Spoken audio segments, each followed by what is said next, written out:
प्रिय विद्यार्थियों, अपन पढ़ रहे हैं राजस्थान का भूगोल। और राजस्थान के भूगोल में अपन ने फिजिकल पार्ट्स ऑफ राजस्थान के बारे में अध्ययन किया है। भौतिक प्रदेशों के से संबंधित रेत, patwari, first grade, second grade, third grade, RPSC के जितने भी कंपटीशन होते हैं उन सब में फिजिकल पार्ट्स राजस्थान के में से जरूर क्वेश्चन बन करके आते हैं। इन सब को समझते हुए पढ़ना है। और राजस्थान पुलिस में तो यूँ मान लो कि इसमें से जरूर क्वेश्चन बन करके आते हैं और आते आए हैं। ठीक है, तो बिना देरी के अपन पढ़ते हैं। पिछले क्लासों में अपन ने पश्चिम का मरुस्थलीय प्रदेश पढ़ा और अरावली प्रदेश को पढ़ा है। अरावली प्रदेश को 3 भागों में बांट करके अपन ने अध्ययन कर लिया है। दक्षिण के अरावली प्रदेश के रूप में, मध्य का अरावली प्रदेश के रूप में और उत्तरी अरावली के रूप में। ठीक है, और प्रत्येक टॉपिक के छोटे वीडियो बने हुए हैं, इससे एक टॉपिक क्लियर हो जाए। अपने पास विस्तृत रूप में 1-2 घंटे के वीडियो नहीं है, वो बोरियत महसूस करते हैं उनसे। तो प्रत्येक वीडियो को एक टॉपिक क्लियर हो जाता है, एक टॉपिक क्लियर होने से एक तरह से अच्छी तरह से समझने में रिपीट करके उसको पढ़ते रहिए। चलो ठीक है, ऐसी बातें होती रहेगी, आगे पढ़ते हैं। तो अरावली प्रदेश को अपन ने अच्छी तरह से पढ़ लिया है। अब पढ़ेंगे अपन उत्तर पूर्वी मैदान। ठीक है, तो दक्षिण पूर्वी मैदान को, जो राजस्थान के दक्षिण पूर्वी मैदान को पढ़ेंगे।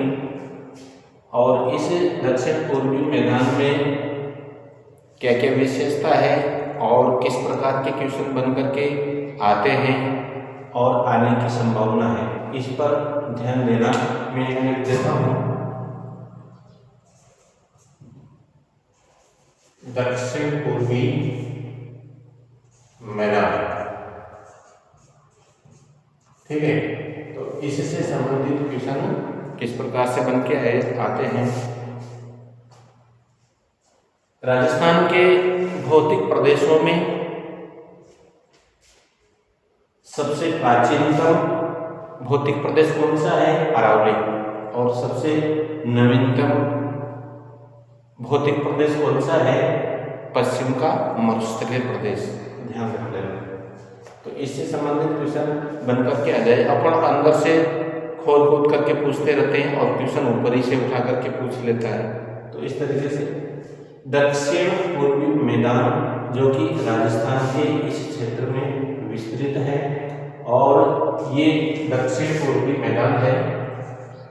दक्षिण पूर्वी मैदान,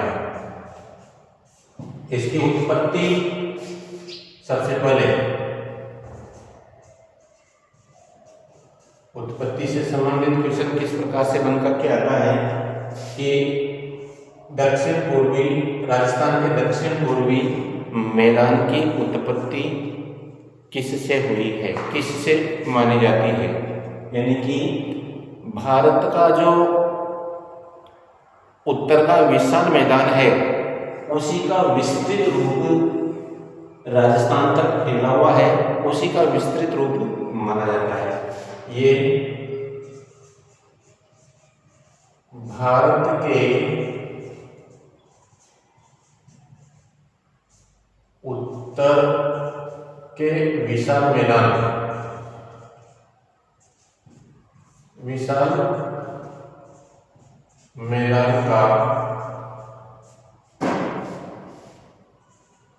दक्षिणी भाग है। ठीक है, भारत के विशाल मैदान या गंगा ब्रह्मपुत्र मैदान बोल सकते हैं। भारत का जो गंगा ब्रह्मपुत्र का मैदान है या उत्तर के विशाल मैदान है, उसका दक्षिणी भाग राजस्थान तक विस्तृत है। इसलिए इसको राजस्थान का उत्तर पूर्वी मैदान के रूप में जाना जाता है। ठीक है, तो ये तो इसकी उत्पत्ति माना जाता है। ये राजस्थान के कुल क्षेत्रफल के कितने प्रतिशत भाग में इसका विस्तार है? इसका विस्तार से संबंधित तो राजस्थान के कुल क्षेत्रफल का 23.3% भाग पर इसका विस्तार है। ठीक है, ध्यान रखना। राजस्थान के दक्षिण पूर्वी मैदान का विस्तार है कुल राजस्थान के कुल क्षेत्रफल के कितने प्रतिशत भाग पर फैला हुआ है? 23.3% भाग पर इसका विस्तार है। और लगभग संपूर्ण राजस्थान की जनसंख्या का लगभग 39 से 40% जनसंख्या इसमें निवास करती है। तो अपन तो दक्षिण पूर्वी मैदान के बारे में कुछ अध्ययन करते हैं। अब देखिए इसका विस्तार, इसकी उत्पत्ति,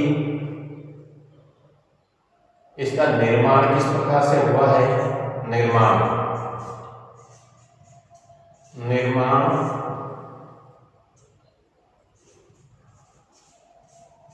नदियों द्वारा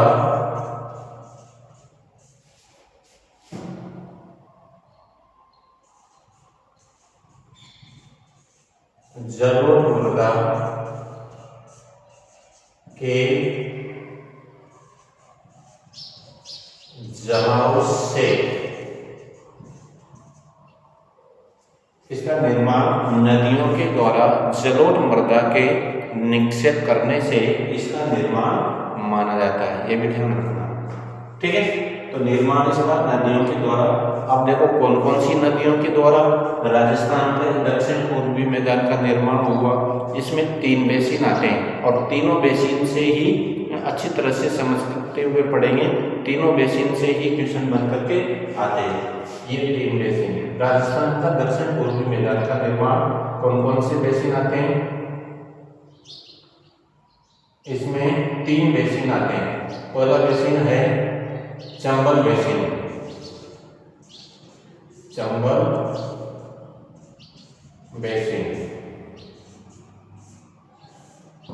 आप सोचेंगे बेसिन क्या है?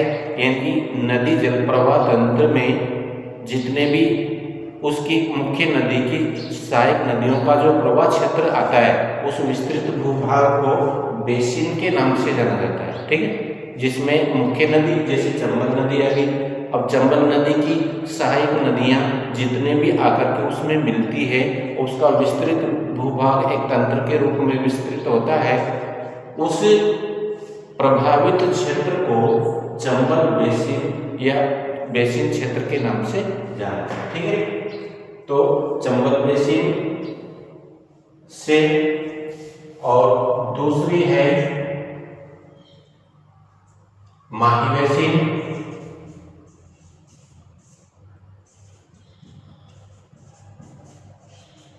और तीसरी है बनास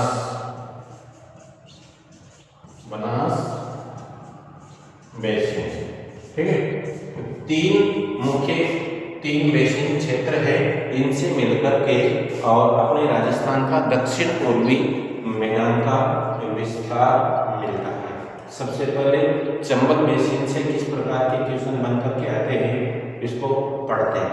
ठीक है, तो चंबल बेसिन से अपन ने यहाँ लगा दिया पहला नंबर का चंबल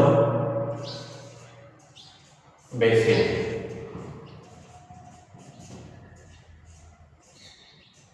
चंबल बेसिन। अब चंबल बेसिन से अपन पढ़ेंगे सबसे पहले बीहड़।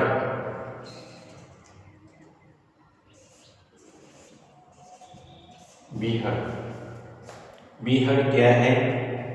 इसका निर्माण किस प्रकार से होता है? ठीक है, और बीहड़ कहाँ तक विस्तृत है, कितने क्षेत्र में विस्तृत है।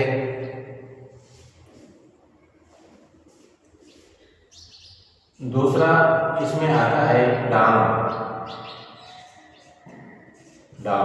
डांग से संबंधित क्वेश्चन बन करके रहते हैं।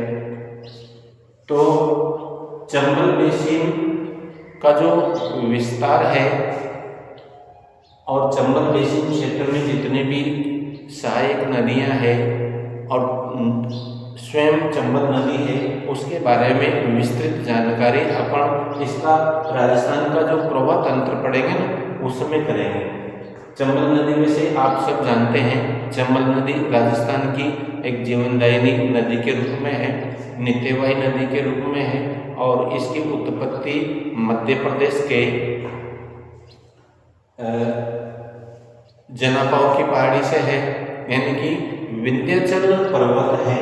विंध्याचल मध्य प्रदेश में, यानी थोड़ा जानकारी तो रखना चाहिए।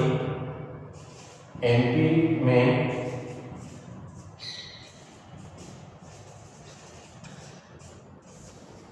विंध्य श्रेणी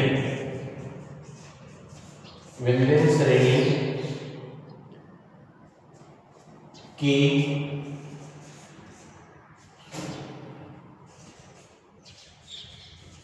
जनापाव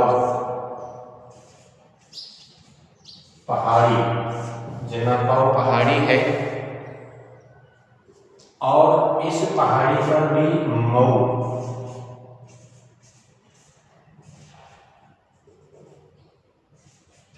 नामक स्थान जो कि समुद्र तल से 616 मीटर 616 मीटर ऊंचाई पर है। क्या मऊ नामक स्थान, वहां से इसकी उत्पत्ति है और सबसे पहले पश्चिम की ओर बहती हुई फिर उत्तर की ओर में घूमती है, उत्तर की ओर मुड़ जाती है। और राजस्थान की बात करते हैं अपन, तो राजस्थान का अध्ययन कर रहे हैं, तो राजस्थान में चित्तौड़गढ़, ये राजस्थान में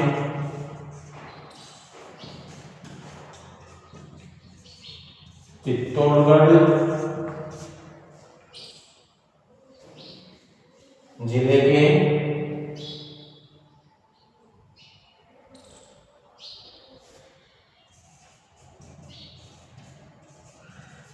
चौरासीगढ़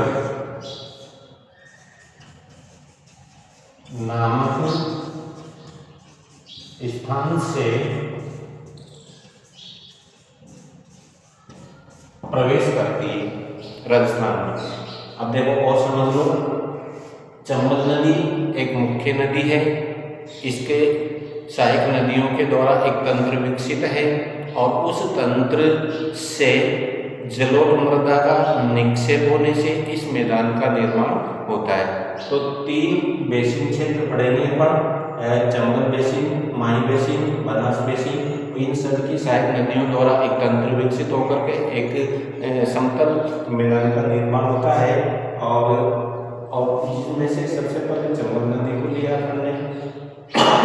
चंबल नदी का जो उत्पत्ति है वो मध्य प्रदेश में विंध्याचल श्रेणी की एक जनापाव की पहाड़ी है उससे है, और उस पहाड़ी पर भी मऊ नामक स्थान से इसकी उत्पत्ति हुई है। जो वह मऊ नामक स्थान समुद्र तल से 616 मीटर ऊंचाई पर है और राजस्थान में यह चित्तौड़गढ़ जिले के चौरासीगढ़ नामक स्थान से प्रवेश करती है। ठीक है, आगे तो ये तो एक तरह से एक सामान्य जानकारी के रूप में होना चाहिए और इससे संबंधित चंबल नदी से संबंधित और विस्तृत जो जानकारियां हैं वह सब नदियों के प्रवाह तंत्र पढ़ेंगे ना, नदियों के जो प्रवाह तंत्र पढ़ेंगे उसमें पढ़ेंगे।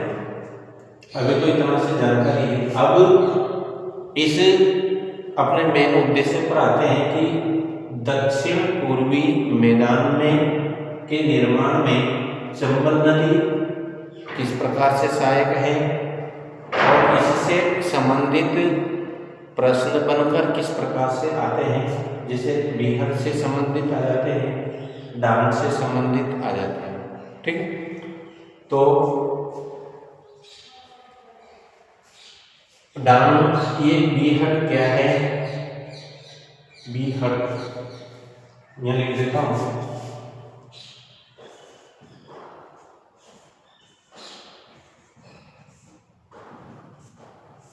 बीहड़, बीहड़ एक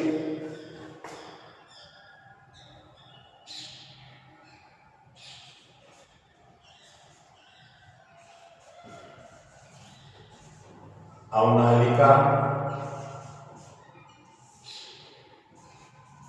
से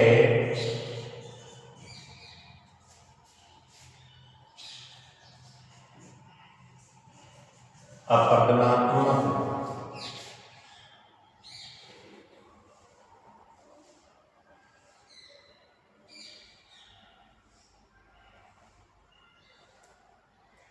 अवनालिका से अपवर्तनात्मक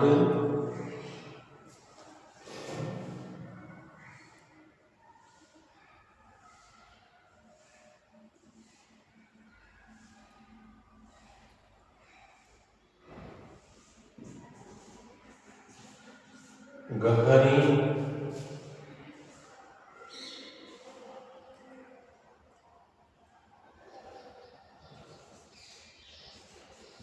भूमि है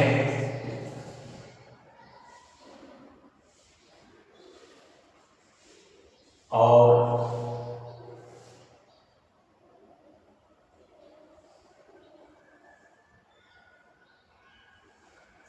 एक कंदरा के रूप में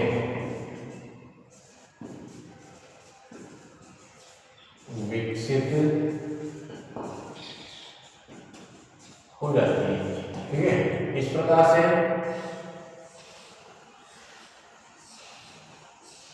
इस प्रकार के क्षेत्र विकसित हो जाते हैं। यहाँ पर नालिका अवनालिका के रूप में इस प्रकार से ये गहरी खाइयों के रूप में विकसित हो जाता है। और यहाँ पर आप जानते होंगे चंबल के डाकू मशहूर है, डाकुओं के लिए छुपने की जगह बन जाती है। और ये जो ऊपर उठे हुए भाग हैं, ये वाले ऊपर उठे हुए जो भाग हैं, इनमें घने जंगल विकसित हो जाते हैं, जिनको डांग के नाम से जाना जाता है। डांग, डांग क्या है, बीहड़ का ऊपरी भूभाग।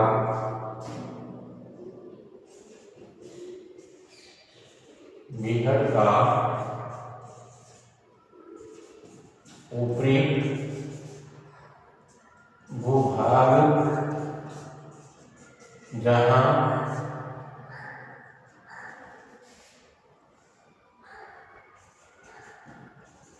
सघन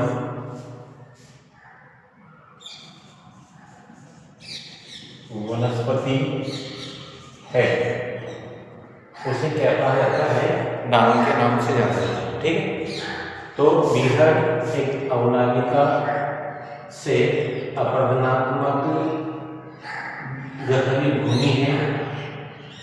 इसको एक कंदरा के रूप में कर सकते हैं, जिसको बीहड़ के रूप में जाना जाता है। बीहड़ इस प्रकार से एक नालिका अवनालिका के रूप में बनकर के एक अपवर्तनात्मक भूमि बनती है, और उसका गहरी खाइयाँ बन जाती है, और उसका जो ऊपरी भाग है उसको वहाँ पर सघन वन विकसित हो जाते हैं, वनस्पति का विकास हो जाता है, कांटीदार बबूल ज़्यादा देखने को मिलते हैं। तो वहाँ पर इस प्रकार के एक तरह से चोर डाकुओं को छुपने की जगह मिल जाती है।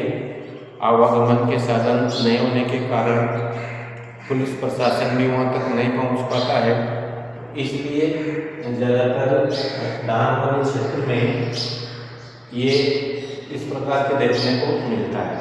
ठीक है, तो बिहार से संबंधित मिशन बन करके कितनी बार आ चुका है, डांग वाला क्षेत्र है। और इसमें बिहार का जो नवीन जलोढ़ मृदा का जो भाग है,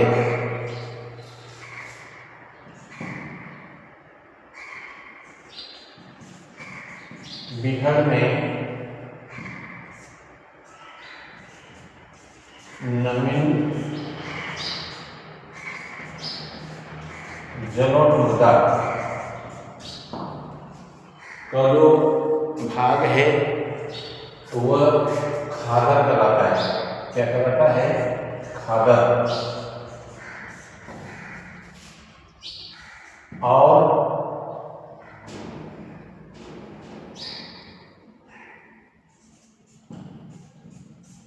डांग का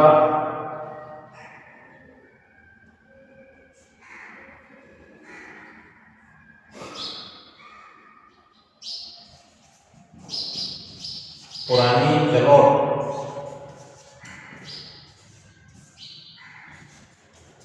मृदा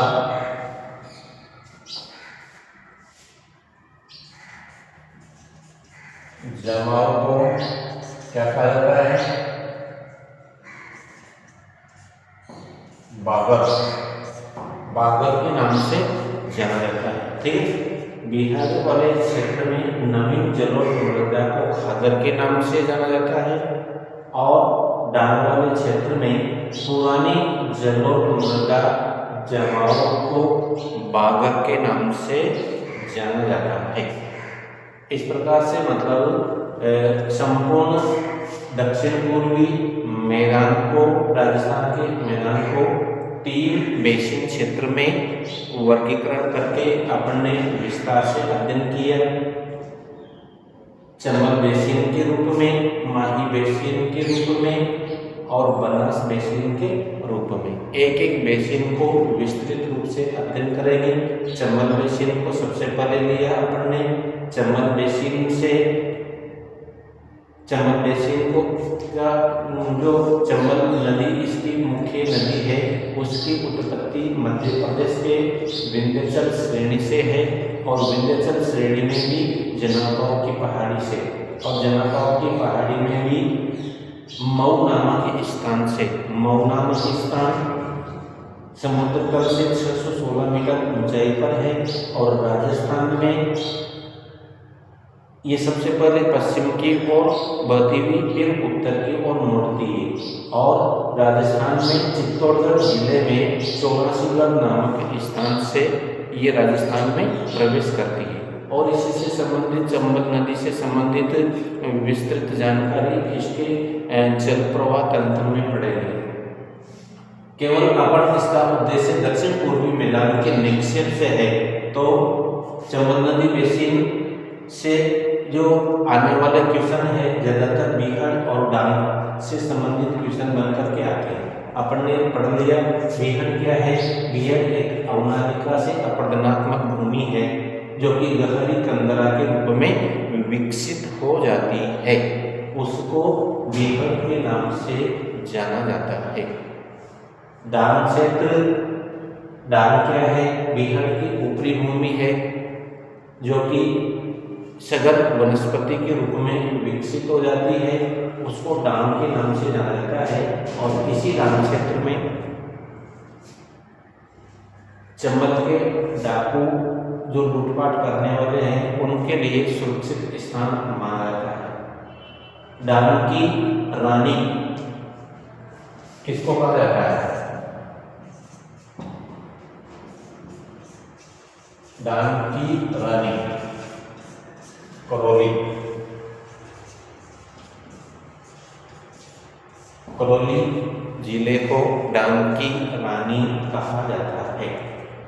अब देखो चंबल किनारों पर इस प्रकार के बीहड़ क्षेत्र, उबड़ खाबड़ भूमि जो अपर्दनात्मक नालिका अवनालिकाओं से गहरी कंदराओं के रूप में विकसित होती है, तो उसको मिटाने के लिए और उसको विकसित करने के लिए केंद्र और राज्य सरकार दोनों प्रयत्नशील है। उससे संबंधित क्वेश्चन बनकर के आ जाते हैं। केंद्र सरकार ने अलग प्रकार से योजना चलाई है उनको विकसित करने के लिए, और राज्य सरकार ने अलग से योजना चलाई है। तो बीहड़ विकास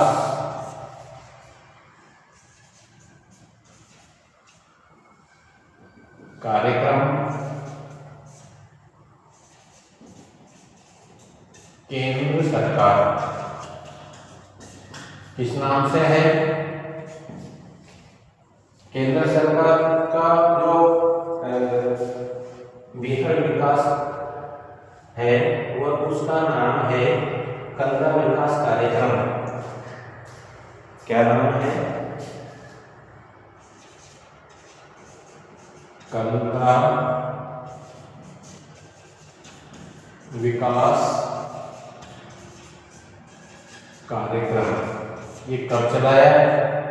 ये चलाया था 1989 में, सन 1989 में कार्यक्रम चलाया गया, जो कि चंबल बेसिन के जो बीहड़ क्षेत्र है उनको समतल बना करके ऐसे क्षेत्रों में कृषि उत्पादन किया जाने लगा। और राज्य सरकार के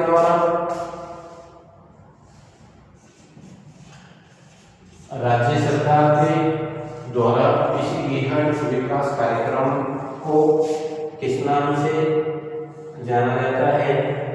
इसको जाना जाता है डामर प्रोजेक्ट के नाम से। किस नाम से? डामर प्रोजेक्ट। डामर प्रोजेक्ट के नाम से जाना जाता है। कब चलाया गया? ये चलाया गया 2004 में। ठीक है, तो ये बीहड़ विकास कार्यक्रम केंद्र सरकार के द्वारा कंदरा विकास कार्यक्रम के नाम से जाना जाता है। आ जाता है कि बीहड़ विकास कार्यक्रम केंद्र सरकार के द्वारा किस नाम से जाना जाता है? कब चलाया गया?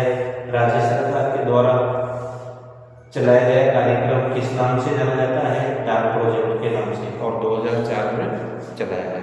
ठीक है, तो इस प्रकार से चलाए गए कार्यक्रम है, और इसमें राजस्थान के 2 संभाग है, कोटा और भरतपुर। कौन से संभागों में चलाए गए?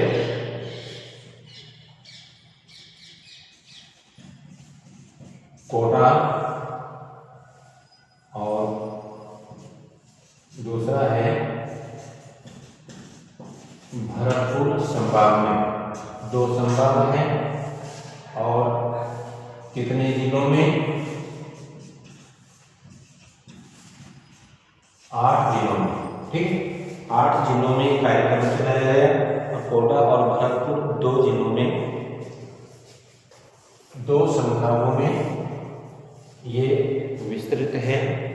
इस प्रकार से मतलब ये बीहड़ डांग से संबंधित क्वेश्चन बन करके आते हैं, और चंबल बेसिन को इस प्रकार से अपन ने अध्ययन किया। एक एक चीज को अच्छी तरह से समझते हुए वीडियो को रिपीट करते हुए और इस प्रकार से पढ़ना है। तो इस प्रकार का जो अध्ययन है आगे पढ़ेंगे कल माही बेसिन के रूप में। ठीक है, तो वीडियो को लाइक और शेयर कर देना, ताकि और दूसरे बच्चों तक भी इसका लाभ मिल सके। धन्यवाद।